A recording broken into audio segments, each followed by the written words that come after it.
Imagine waking up tomorrow and every modern computer just stops working. Your phone, your laptop, every server on the planet gone. No by-64, no x86. The only thing left is the technology from the early 1980s. 8-bit computers. What would that even mean? Well, your laptop is a brick. Your smartphone is a paperweight. All the servers that run the internet? Dead. The cloud? It just evaporated. All the AI models we've built? Vanished into digital dust. Anything and everything built on modern processors, from Windows and Mac OS to the Linux systems running the world, no longer functions.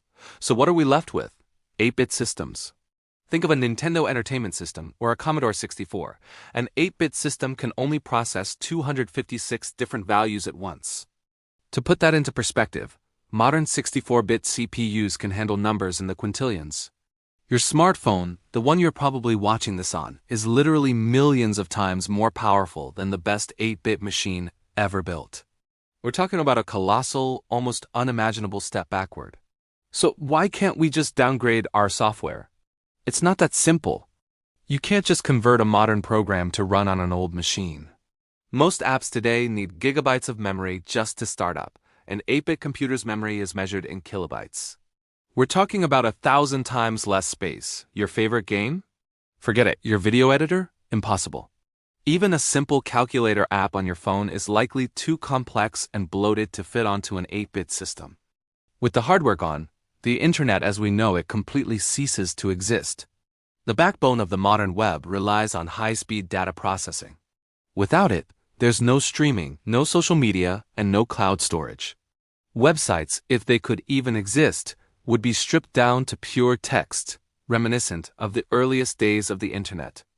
But even then, the network infrastructure itself would likely collapse. The fallout would extend far beyond our screens. Society itself would grind to a halt.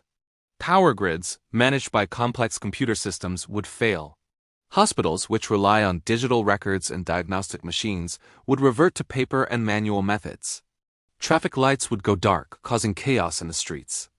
Factories, banks, supply chains, nearly every piece of our modern infrastructure is controlled by CPUs that just disappeared. We'd be thrown into manual mode overnight. In this new world, what would computers even be used for? They'd return to being specialized tools, not the all-in-one entertainment and communication devices they are today. We'd use them for basic math, simple text-based record-keeping, and controlling very simple industrial machines. Forget fancy graphics, multitasking, or AI assistants. The computer screen would be a wall of green or amber text. And if you think that's bad, what if we were forced back even further to 6-bit systems? That's exponentially worse.